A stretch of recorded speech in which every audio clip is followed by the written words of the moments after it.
Tudo bem? Então foi isso que a relatividade fez. Então vamos falar um pouco sobre o palco. Sobre o palco, que é o espaço e o tempo. O entendimento do que é o espaço, ele tem ele tem uma história. Mais de 2000 anos atrás, o pessoal falava de espaço, e Euclides é um dos grandes nomes que falava sobre o espaço, né? A gente vê o que a gente estuda na escola, geometria euclidiana, né? Então, como é que era a concepção de espaço há 2000 anos atrás para Euclides? A geometria que a gente estuda na escola, que é a geometria euclidiana, a gente fala de ponto, reto e plano, né? Um ponto abstrato, uma reta de maneira abstrata. As definições de Euclides são abstratas. Mas as medições de coisas era concreto. Então, o espaço era separado de objetos. Quando ele media alguma coisa, ele media o objeto com a régua. E o espaço era uma coisa inatingível, era uma coisa separada, distante. Você não mede o espaço, eu estou medindo o comprimento desse apagador, ou seja, de coisas concretas. Então, o espaço, na concepção de Euclides, era um espaço abstrato. Quando eu falo platônico, é aquele mundo que tem uma ideia de espaço que não é verbal, que a gente sabe que existe, mas que aqui a gente mede coisas concretas. Tudo bem? Você pode ver também o ponto de Euclides, a definição de ponto, a definição de reta e a definição de plano para Euclides é totalmente abstrata. Pessoal, o ponto existe aqui? Aqui? Você já cruzou, já tropeçou num ponto? Numa reta? Aqui é tudo tridimensional, né? Nós só temos coisas volumétricas. Então, essa definição de ponto, reto e plano, por mais fino que seja o seu cabelo, ele tem 3 dimensões. Você pode ir lá com o paquímetro e medir a espessura. Então ele tem largura, comprimento e altura. Então tudo, uma folha de papel é a mesma coisa. Por mais fina que seja a folha de papel, ela tem uma espessura. Então esse plano aqui é um plano absoluto. É um plano abstrato que ele falava. Não é das coisas concretas. E quando ele falava de medir coisas, é como se existisse uma régua interior. Você mede, sabe, tá vendo? Eu meço. Eu estou medindo aquela régua. Parece que tem uma fusão minha, do eu, com um objeto que está misturado com o espaço. Ou seja, e isso é uma concepção que está junto. O eu, o espaço e o ponto. Por muito tempo isso foi assim, essa concepção. Aí, recentemente 4 séculos atrás, mas considerado Euclides, recentemente, como é que é a concepção de espaço para Newton, né, na mecânica newtoniana? É um espaço que é infinito, homogêneo, ele é métrico também, e ele é uniforme. O que eu quero dizer com homogêneo? Pessoal, aqui tem espaço? Tem. Se você imaginar um tecido, né, uma geometria, um tecido abstrato, invisível, com pontos, esses pontos, eles são exatamente iguais aos que estão aqui, ou em qualquer lugar do universo. Não tem um empelotado de pontos aqui. Ou seja, ele é homogêneo, o espaço. Diferente da relatividade. Na relatividade vai mexer nisso. Os espaços não são iguais em lugares diferentes do universo. Depende de onde você está. Por exemplo, perto de uma estrela, o espaço é mais empelotado. Empelotado é uma maneira de dizer, a gente não fala empelotado. Ele é mais... Tá vendo? Não tem palavra. Ele é diferente. Ele é outra métrica. Não é essa régua. É outra régua. Ah, mas você tem uma régua dessa? Não. É a relatividade geral que calcula. São os tensores, as matrizes. O cálculo da relatividade geral que calcula. Então a régua é uma teoria que propicia você fazer o cálculo. Então esse espaço que eu estou falando é esse da régua, que todo mundo nasceu com a régua na mão. A gente sabe que régua é essa. Esse é o espaço que é métrico do Newton.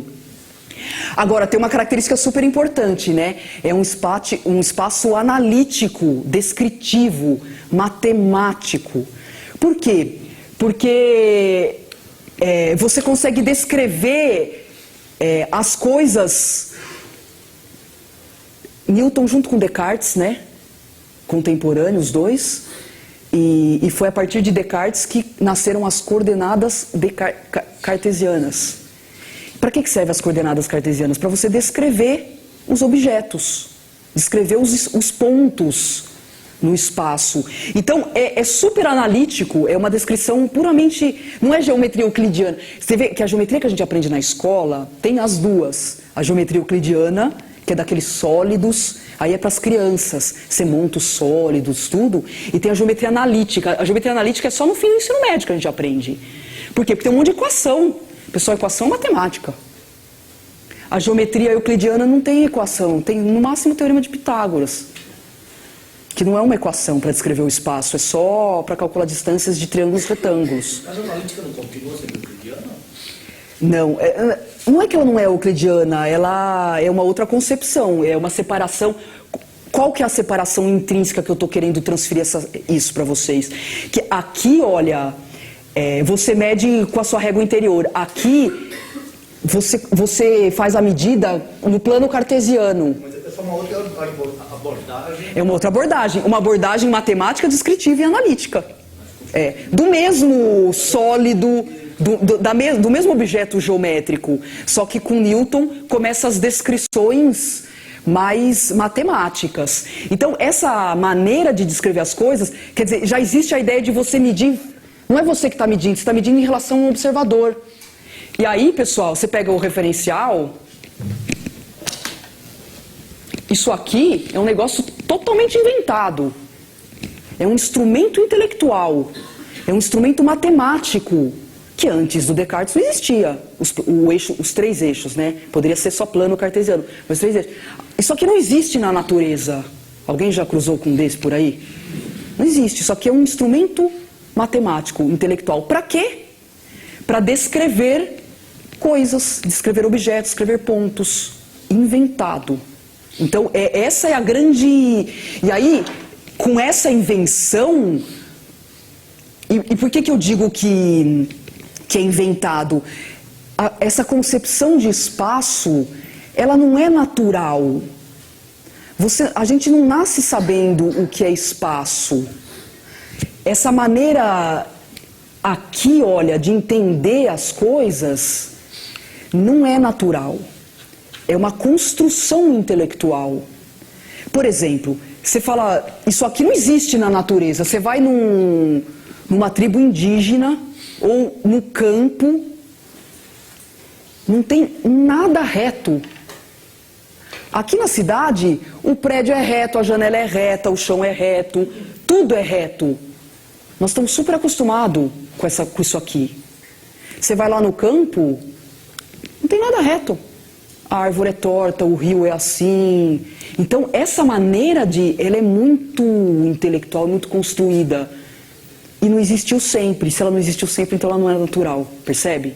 É só você olhar para o passado e ver se essa coisa existia. Se essa coisa não existia, ela foi construída. Ela não é... Você não nasce sabendo o que é o espaço. Você não nasce sabendo essas coisas aqui. Então, o que a gente poderia dizer? Qual a diferença entre essa concepção e essa?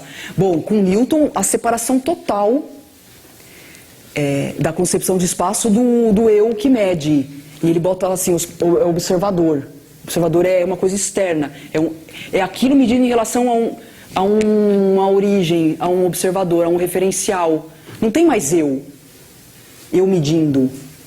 Porque quando eu falo assim, mede o tamanho dessa sala, você pode medir em pés, né? Fazer assim, ou com o seu próprio metro, você vai lá, você mede. Mas você pode estar do outro lado da sala, botar um referencial e falar assim, a medida dessa sala em relação ao referencial é... Você percebe que é outra maneira de conceber as medições de espaço? Então, essa maneira aqui, olha, que o espaço é infinito, homogêneo, métrico, analítico, matemático, ela tem tudo a ver com essa organização. Essa organização aqui é da física newtoniana, do universo físico clássico, tá? Tudo bem até aqui? Bom, mas aí, como é que a gente mede o espaço? Por exemplo, eu pego esse objeto aqui, o que é isso daqui? Ah, vocês já falaram direto assim, eu podia ter falado que é uma caixa. Mas tudo bem, um cubo. Vocês já viram esse cubo antes? Então, como é que você sabe que é um cubo? Você consegue ver todas as facetas dele para dizer que é um cubo? Porque assim, a gente tem uma ideia que o cubo tem todas as faces iguais. Tudo bem, você está vendo só essa. Ele está vendo só essa. Como é que você sabe que é um cubo? Você deduz. Estamos supondo que seja. Isso. Então, essa pergunta ela pode parecer, essa professora tá louca, né? O que ela tá querendo? Mas não é. Só o fato de eu perguntar isso, a gente já está trabalhando com dimensões diferentes de algo.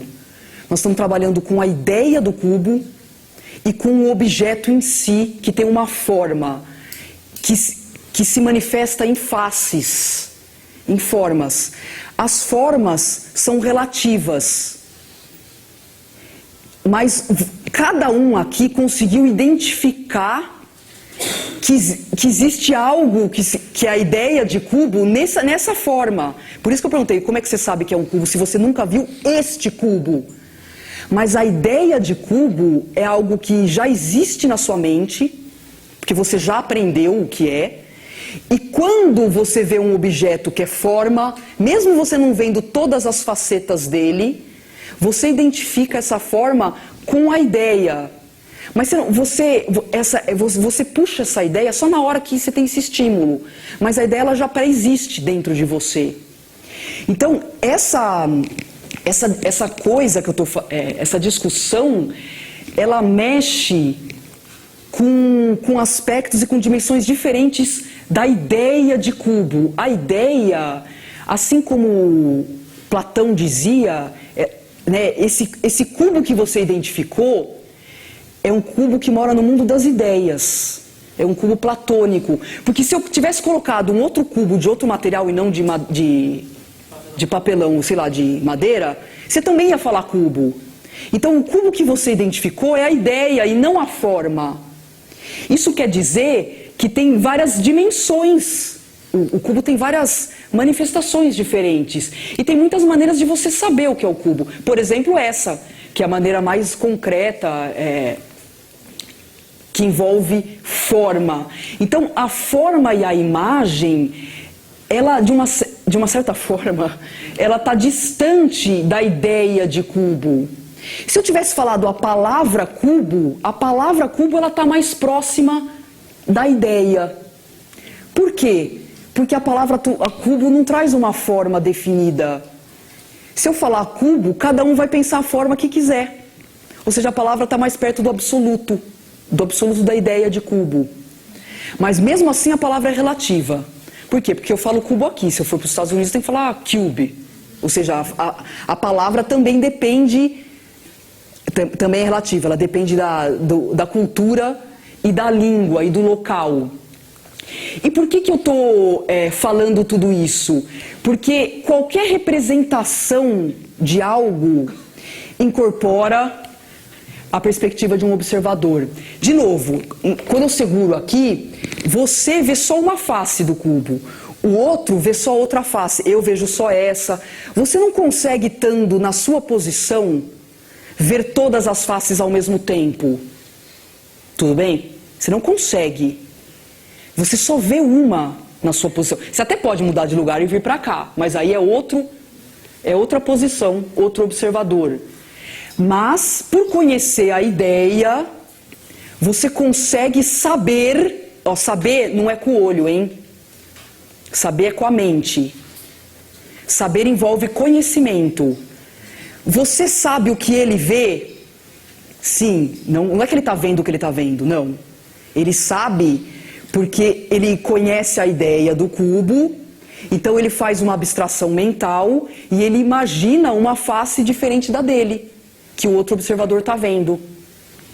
Daí você fala, nossa, por que você está falando tudo isso? Porque isso é relatividade.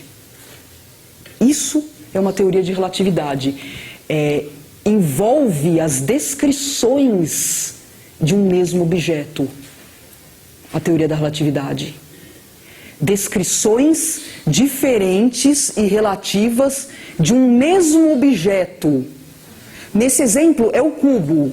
Na relatividade nós vamos ter outros exemplos. Mas esse é o jogo da relatividade. Então, quando a gente fala que tudo é relativo, não é verdade. Porque existe o cubo absoluto, que é essa ideia que nós estamos falando.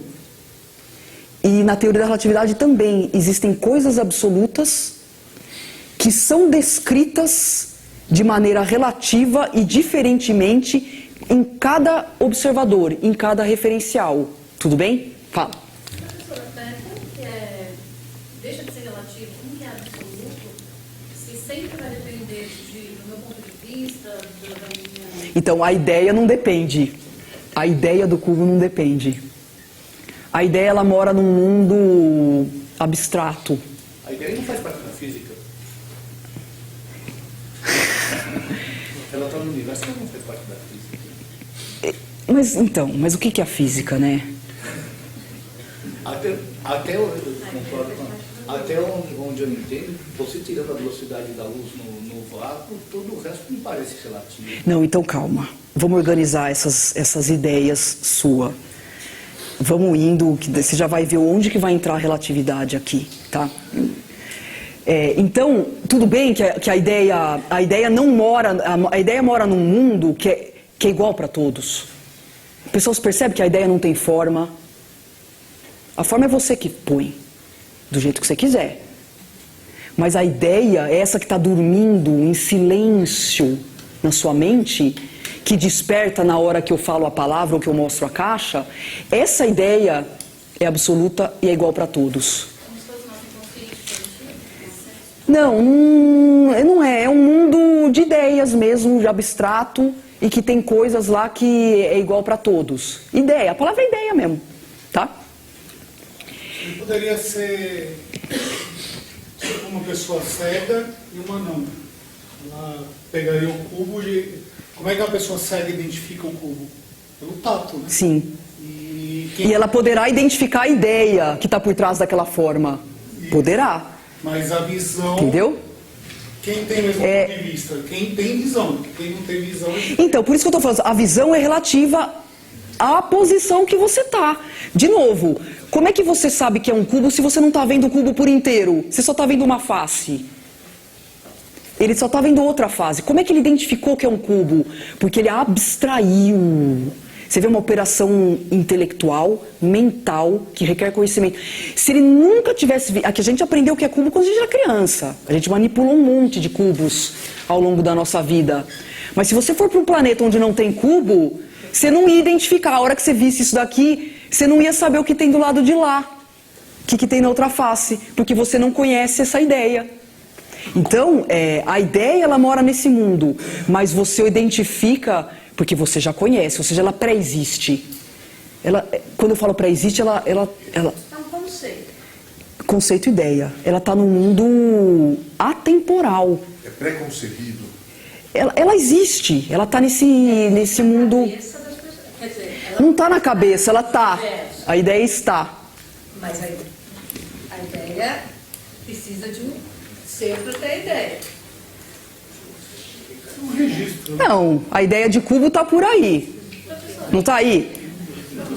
Por exemplo, daí você vai para um lugar que ninguém sabe o que é cubo. A ideia deixou de existir? Não, eles é que não sabem o que é cubo, percebe? Chama até de outra coisa. Hã? Às vezes chama até de outra coisa. Quem que falou? Eu. Ah, É por isso que... Você vê, então a palavra nem importa, né? Eu estou falando do conceito. Pessoal, o que é um cubo de verdade? Vamos falar isso agora. O que é um cubo de verdade? Ou seja, o que está por trás dessa ideia? Não é essa coisa assim, essa coisa de...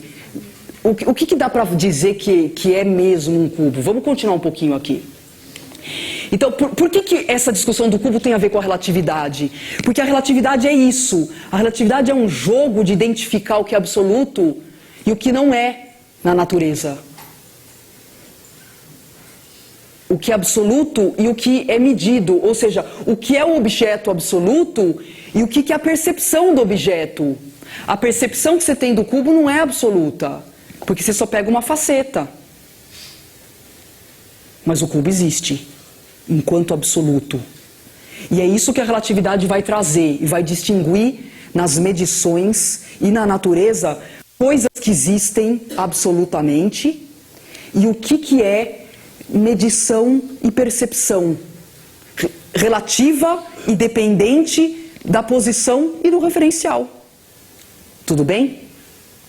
Mas aí, a partir do momento que algo se torna absoluto, porque se é conhecido, então como que... Não, ele não se torna absoluto porque é conhecido. O absoluto é e está, independente de você conhecer ou não. Mas quando se fala assim, da percepção, né? É um jogo de identificar o que é absoluto e o que é a percepção. Isso é o jogo da relatividade. O jogo da relatividade. Mas essa interface aí, uma coisa, antigamente era só percepção e depois ela passa a ser absoluta, ou desde o início, desde sempre era absoluto, só não sabia se... Não, então, essa pergunta ela é o entendimento do problema que mudou com a história. O entendimento disso que mudou. O entendimento disso. E o Einstein é um dos primeiros que começa a falar dessas coisas. Esse jogo dos absolutos, dos relativos, essa busca do absoluto e a separação do que é absoluto na natureza e o que não é. Foi com Einstein que começou isso. Então não é que não existia isso, as pessoas o desenvolvimento não tinha essa... É a percepção disso que não era conhecida, tá? É interessante que, por exemplo, se a gente olhar assim, a gente pode achar que parece um cubo, né? Mas se a gente for pegar no micro ou no macro, de repente se a gente pegar de muito longe, a gente vai olhar o cubo e vai achar que é o ponto. Ou se a gente pegar muito perto, essas linhas que parecem retas, elas não vão ser retas. Tá certo. Como você falou que é tudo, Sim. é curvo. Na verdade nem é um cubo, né? Se olhar bem, as arestas não têm o mesmo tamanho. Mas faz de conta que é. Aí se você chegar muito perto, aí essas linhas que são retas. Mas não é isso, hein, que é relatividade, hein? Isso que você está falando é outro aspecto. É essa coisa de... A relevância depende da dimensão que você está. Tipo, o que é um ponto... Um corpo material, um ponto... Depende, é algo que é desprezível em relação a alguma coisa. Isso que você está falando é sempre relativo à comparação que você está fazendo. Não é isso que eu estou falando. Eu estou falando desse jogo da relatividade, de identificar o que é absoluto e o que não é. E a teoria da relatividade, ela vai trabalhar com essas ideias de absoluto inalcançável e as percepções do absoluto relativas ao referencial, tá bom? É isso que é o jogo. Você fala, então a relatividade ela já existe aqui no cubo? Sim. Quando a gente fala essa coisa aqui, isso aqui já é uma teoria de relatividade. Em que sentido? Você consegue, com uma teoria mental, um conhecimento, saber o que ele vê? Se você conseguir saber o que ele vê sem sair do lugar, isso é uma teoria de transformação. Isso é uma teoria de relatividade. É isso que uma teoria de relatividade faz. Eu não preciso sair do lugar para saber o que o outro vê, ou o que o outro mede. Eu tenho uma teoria que transforma. Uma projeção. A palavra não é projeção também, é uma teoria que transforma o que você está vendo o que ele está vendo. Você consegue saber o que ele está vendo. Esse exemplo do cubo é fácil, porque como eu disse, todo mundo manipula o cubo desde que nasceu. Então você imagina, você já tem isso desenvolvido dentro de você. Você imagina que tem uma face aqui, ó, eu sei o que você está vendo. Porque eu conheço o cubo. E quando for uma coisa que eu não conheço? A pergunta é o seguinte, ó, tem mais coisa, gente, vamos lá, vamos mais um pouquinho. Então, se você pega, por exemplo, esse cubo, como é que você descreve o cubo? Com um sistema de eixos, um observador, um referencial. Então tem muitas formas de você descrever. Se você é Maria, uma pessoinha que está aqui, ó, nessa posição, com o olho aqui, ó, na origem do referencial, como é que você descreve os 8 vértices, que são 8 pontos desse cubo? Como é que você descreve isso? Coordenadas, aquela coisa simples que você vai, esse ponto tem coordenada 0, 0, 0, esse ponto tem 0, L, 0, considerando a aresta de comprimento L. Tudo bem, daí você muda o referencial, aí você pega o cubo, e eu tô aqui, ó, o cubo tá aqui. Como é que eu descrevo, faz de conta que quem que é? É a Ana. A Ana ela continua aqui, mas agora o cubo tá assim. Como que é a descrição dos 8 vértices? Vai ter uma outra descrição, outras coordenadas, outro conjunto de coordenadas. Tem uma distância aqui, ó, C na altura, deslocou um A no eixo X, deslocou um B no eixo Y. Então tem umas somas aqui de A com B, etc. E você ainda pode rodar os eixos.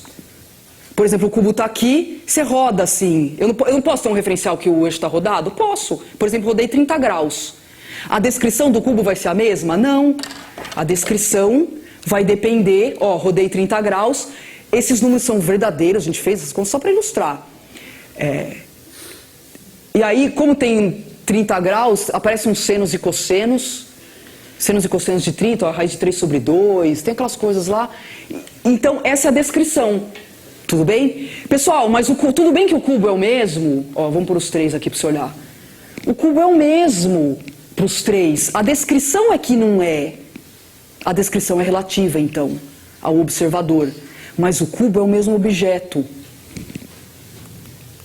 Agora, pergunta. Imagina que você morasse num mundo em que não tivesse um objeto cubo. E você visse só essa descrição. Uma bagunça. Você saberia identificar, isso aqui é um cubo? Saberia?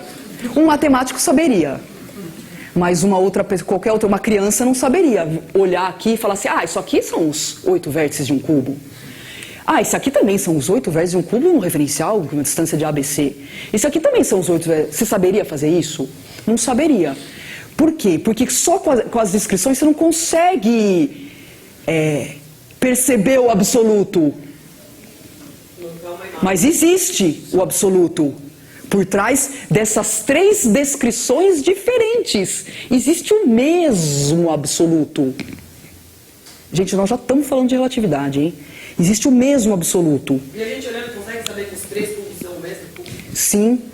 Sim. Como? Pergunta. Aí é um exemplo bem matemático. Então, olhando essas descrições, você consegue saber que é o mesmo cubo. Isso é uma teoria de transformação. Isso é uma teoria de relatividade.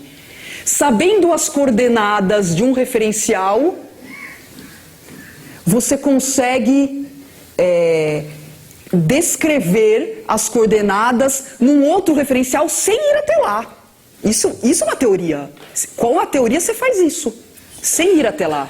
Seriam duas coisas diferentes. A absolutividade, vamos chamar, o cubo é absoluto, certo? Você está olhando o cubo de um jeito, eu estou olhando o cubo de outro, e então estou olhando o cubo de outro. Não são dois conceitos diferentes que não alteram a absolutividade do cubo? Você altera a forma como você o vê, simples assim, não seria isso? Não, então, a forma como você o vê é a descrição. O cubo é o mesmo, é o mesmo objeto. O cubo é o objeto. Isso é o absoluto. Relatividade nisso. Relatividade na descrição. A sua descrição é relativa. Não. Do cubo ser cubo. Não, o cubo é o absoluto. Nesse exemplo, tá? Na relatividade não é o cubo, hein? Nós vamos ver o que é o absoluto na relatividade. Nós estamos dando um exemplo de geometria. Ou seja, teorias de relatividade sempre existiram. Na geometria. Isso é pura geometria. Sabe como é que chama isso? Relatividade de rotações. Já existe. Com o espaço. Com o espaço. O espaço sempre foi relativo. Já se sabia. Por quê? Porque a medida de espaço depende do observador. Tudo bem? Medida de espaço depende do observador. Então, o que faz uma teoria de relatividade? Ela relaciona um conjunto de descrição com outro conjunto de descrição. Isso é uma teoria. E você consegue com matrizes, né, que é essa relatividade de rotações. Você consegue com matriz, dado um conjunto de pontos, com essa teoria de rotações, você acha outro conjunto de pontos para um referencial diferente. E essa matemática já existe. E ela consegue separar essas coisas relativas das coisas absolutas.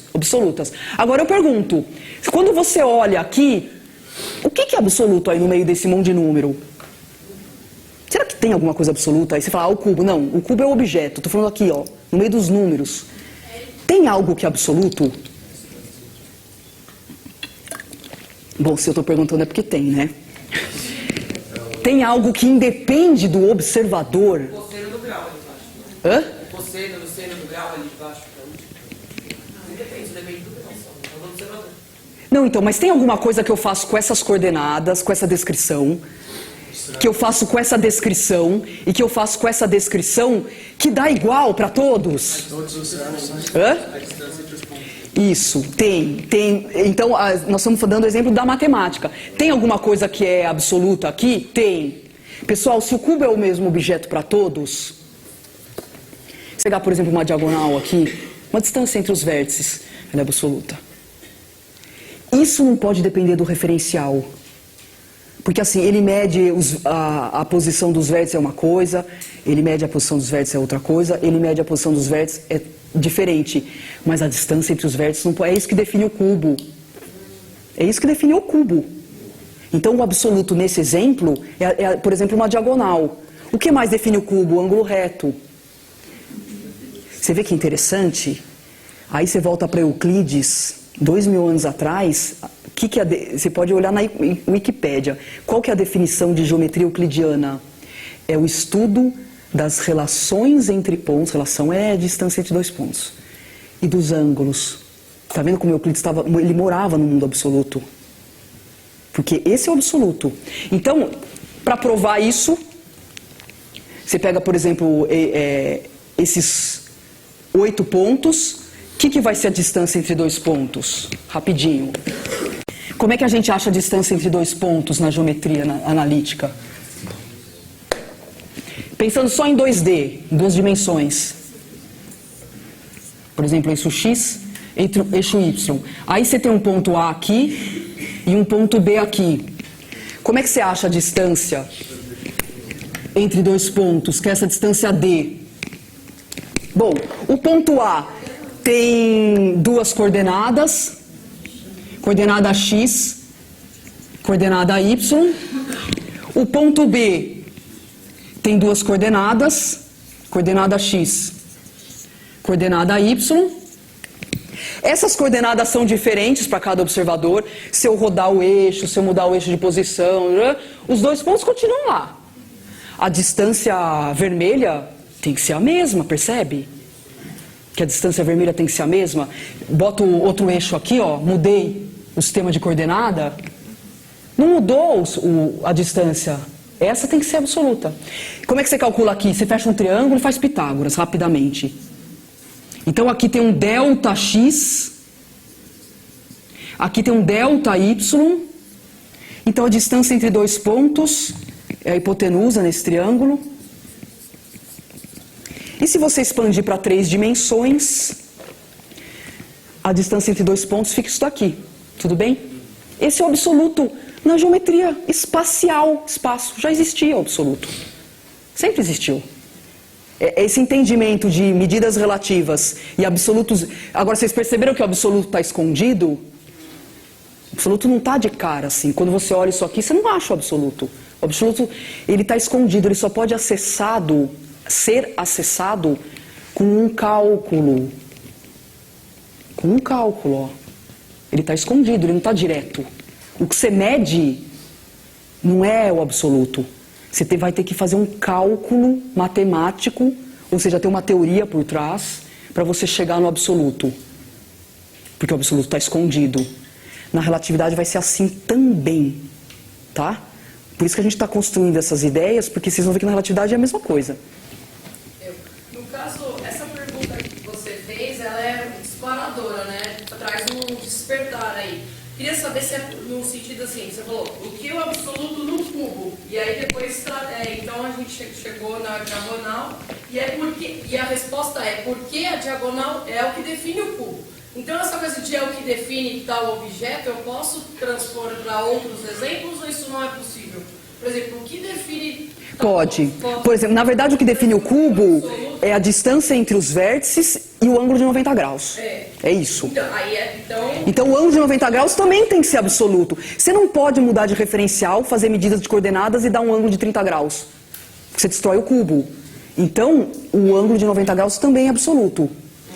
Tá? E aí eu posso trazer, então, essa pergunta de o que define tal coisa para se buscar o que é o absoluto dos objetos? Eu não sei, eu tenho medo de afirmar é assim, porque daí você vai para a relatividade e não é. Então, guarda isso. Vamos ver se na relatividade isso que você está falando vai valer também. Eu não gosto de generalizações, que não existe generalização na relatividade. Cada caso é um caso, vamos fazer a conta e ver o que dá. Por isso que eu não gosto de sair afirmando, o tempo dilata. Não dilata coisa nenhuma. O tempo não dilata. Nós vamos fazer uma conta, nós vamos mostrar, tem hora que ele vai dilatar e tem hora que ele não vai dilatar. E tem hora que ele vai dilatar para os dois. É uma loucura. Por isso, assim, não sai falando... Cuidado com as generalizações. Mas depois a gente vê se isso que você está falando serve, tá? Vamos andar mais um pouquinho, gente? Tem muita ideia ainda para ser colocada e nós temos só 45 minutos. Então, mostrando rapidamente, por exemplo, você pega a distância entre esses dois pontos aqui, poderia ser aqui, viu? Não precisa ser a diagonal, pode ser qualquer outros dois pontos. O que seria a distância entre dois pontos? Você pega essas coordenadas menos essa, né? Faz uma subtração, isso é a relação entre dois pontos. Daí você fala, não, mas isso não é igual para os três. É que, na verdade, não é a distância... É o módulo da distância. Isso aqui que são 3 coordenadas, define um vetor. Então, é o módulo do vetor que é absoluto. Então, você tem que levar ao quadrado e tirar a raiz. Quando você faz isso para essas 3 descrições, vai dar o mesmo número, L raiz de 3. Você fala, mas isso é absoluto? É um número. Aí que é absoluto sem graça, é um número? É um número. Isso aqui é igual... para os 3, nesse exemplo que eu estou dando de relatividade geométrica, relatividade espacial, tá? Você quer perguntar alguma coisa? Tá bom. Então, essa é a relatividade do espaço. Agora, vamos para outro exemplo. Faz de conta que esses 2 pontos aqui do cubo, no espaço, é esse ponto aqui, onde o cara chuta a bola, e esse ponto aqui, onde a bola bate na trave. Essa situação é igual a essa? Essa situação descrita dos pontos A e B ali do jogo é a mesma situação que esse ponto e esse ponto? É a mesma, você fala, não, é muito maior, né? Não é isso que eu estou perguntando. Perguntando se é a mesma situação. É a mesma coisa? Tem alguma diferença entre essa situação e essa? Isso, tem uma questão de tempo. Por quê? Porque quando você pensa só na geometria, os pontos estão lá, eternamente. Aqui não. Aqui tem uma noção de tempo. Esse ponto, ele acontece antes desse. Tudo bem? Então, o tempo tem que entrar na brincadeira. O tempo tem que ser considerado em qualquer discussão de relatividade. O tempo tem que ser considerado. Porque isso aqui é um acontecimento, isso aqui é outro acontecimento. O tempo é o outro elemento do palco.